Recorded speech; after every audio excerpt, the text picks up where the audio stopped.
नाम अलग हो सकते हैं। तो हम पढ़ रहे हैं इस चैप्टर का पार्ट 2, ठीक है, जिसमें हम पढ़ने वाले हैं लेयर्स ऑफ अर्थ के बारे में और डायरेक्ट और इनडायरेक्ट एविडेंस के बारे में। अच्छा, तो हमको जो भी चीज़ मिलती है वो कैसी मिलती है, उसका कुछ डायरेक्ट एविडेंस होता है, कुछ इनडायरेक्ट एविडेंस होता है।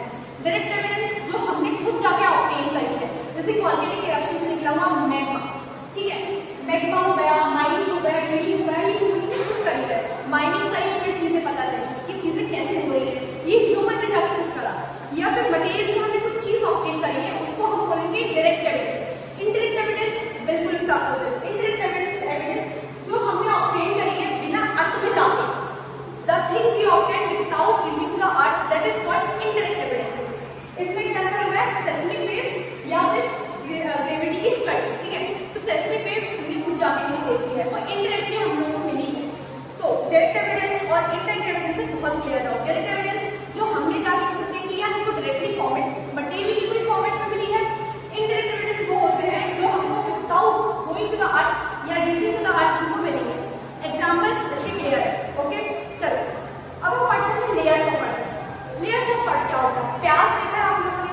प्याज की जो लेयर होती है, पहले हम छिलका छीलते हैं, पिंकिश कलर का कुछ निकलता है, या फिर स्किन, ये स्किन है। और मैं बिल्कुल अभी फिजिकल एक्सपेरिमेंट करना नहीं चाहती हूँ कि मैं बोनस काट लूँ, उसके बाद मैं देखी खून कैसा बह रहा है, फिर उसकी लेयर कौन सी है, ऑफ कोर्स नॉट, ठीक है। तो अगर मैं वैसे भी जियोग्राफी पढ़ा रही हूँ और बायोलॉजी पढ़ाती हूँ, शायद मैं कर देती। Anyways, coming to the topic, अभी हम पढ़ने वाले हैं लेयर्स ऑफ अर्थ के बारे में। तो 3 लेयर होती है, क्रस्ट, मेंटल और कोर, ठीक है। तो जैसे प्याज की लेयर होती है, उसी तरीके से क्रस्ट, मेंटल और कोर है, ओके। क्रस्ट मतलब क्या होगा? अब ये जब भी बोल रही हूँ, या तो घर में प्याज उठा लो या फिर प्याज को इमेजिन करो छिलका। अब मैं पढ़ा दूँ वो छिलका जो क्रस्ट, अब क्रस्ट क्या है? अब ये सोचो जिसमें प्याज का छिलका बनाया, मेरी स्किन बनाया, उसी तरीके से अर्थ जो इतना बड़ा है, अर्थ की स्किन जो है वो है क्रस्ट, ठीक है। अर्थ की आउटर मोस्ट और थिननेस्ट लेयर है क्रस्ट। अब ये किस चीज से बनी हुई है, इसका कॉम्पोजिशन क्या है? तो ये जो है वो सॉलिड रॉक से बनी हुई है, जैसे इग्नीशियस रॉक हो गया, सेडिमेंट्री रॉक हो गया। अगर मैं इसका कॉम्पोजिशन देखूं तो भाई साहब ये जो क्रस्ट है, अर्थ की आउटर मोस्ट लेयर है जो कि काफी पतली है, ठीक है। या फिर बोल सकती हूँ अर्थ की स्किन का नाम क्रस्ट। पर इसमें कितना लाइफ पॉसिबल है या फिर कितना अर्थ वॉल्यूम है? तो इसका अर्थ वॉल्यूम 1% है जिसमें लाइफ पॉसिबल है। या फिर अगर मैं बोलूँ ऑलमोस्ट लाइफ क्रिएचर्स, अगर मैं बोलूँ जैसे ह्यूमन लाइफ और अपने मछली, एनिमल्स, कहाँ पर रह रहे हैं? क्रस्ट पे रह रहे हैं। लाइफ क्रस्ट पॉसिबल है क्योंकि अगर आप जितने अंदर जाते जाओगे और गर्मी बढ़ती जाएगी। मेंटल, कोर, इसमें बहुत ज़्यादा गर्मी है, हॉटेस्ट लेयर कहलाती है। तो क्रस्ट कंटेन ऑलमोस्ट लाइफ, पर इसका 1% ही अर्थ वॉल्यूम में कंटेन करता है। अब बात करते हैं हम दूसरी लेयर पे। दूसरी लेयर से पढ़ने के बारे में हम पढ़ेंगे क्रस्ट के 2 टाइप होते हैं। एक होता है कॉन्टिनेंटल क्रस्ट, एक होता है ओशियन क्रस्ट। कॉन्टिनेंटल क्रस्ट बना है सियाल से और ओशियन क्रस्ट बना है सीमा से। अब ये क्या चीज़ है? कॉन्टिनेंटल क्रस्ट जो कॉन्टिनेंट बनाता है और ओशियन क्रस्ट जो हमको मिलता है ओशियन के अंदर है, पानी के अंदर।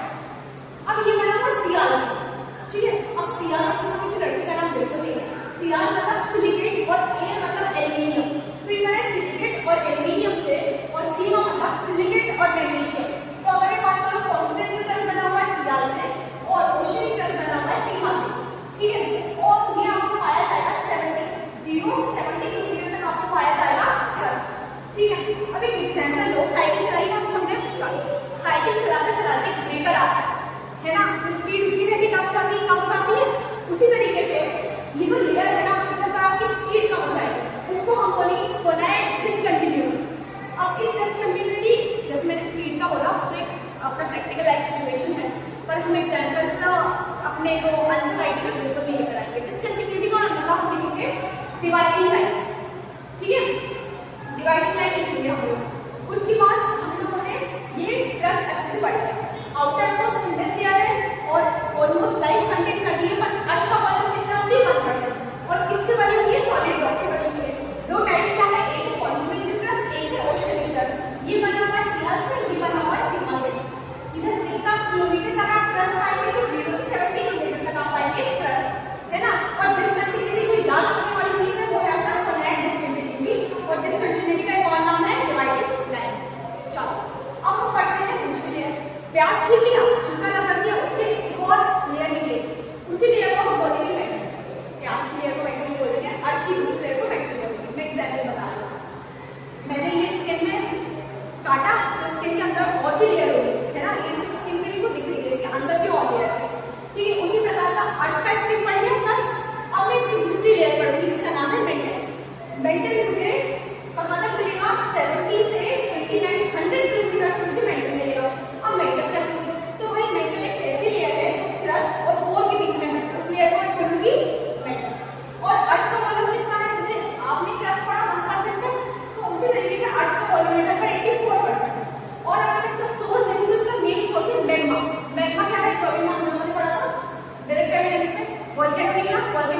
बाहर निकला तो वही मेटल का सोर्स बन जाता है आपका, ठीक है।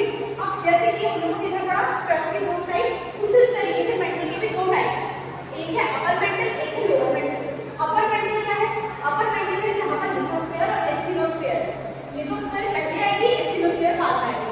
तो लिथोस्फीयर को हम अगर लोकेट करें तो एस्टेनोस्फीयर के अपर वाली लाइन को हम बोलेंगे, अपर वाली लेयर को हम बोलेंगे लिथोस्फीयर। फिर लोअर क्या होता है? लोअर मेटल क्या होता है? हॉटर और denser.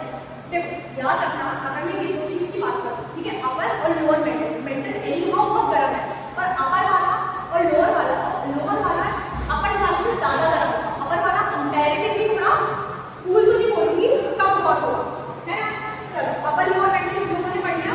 Upper mantle lithosphere, asthenosphere, and lower mantle is comparatively hotter and denser rather upper mantle. उसके बाद हम पढ़ने वाले कोर क्या होता है? तो core is hot and dense centre.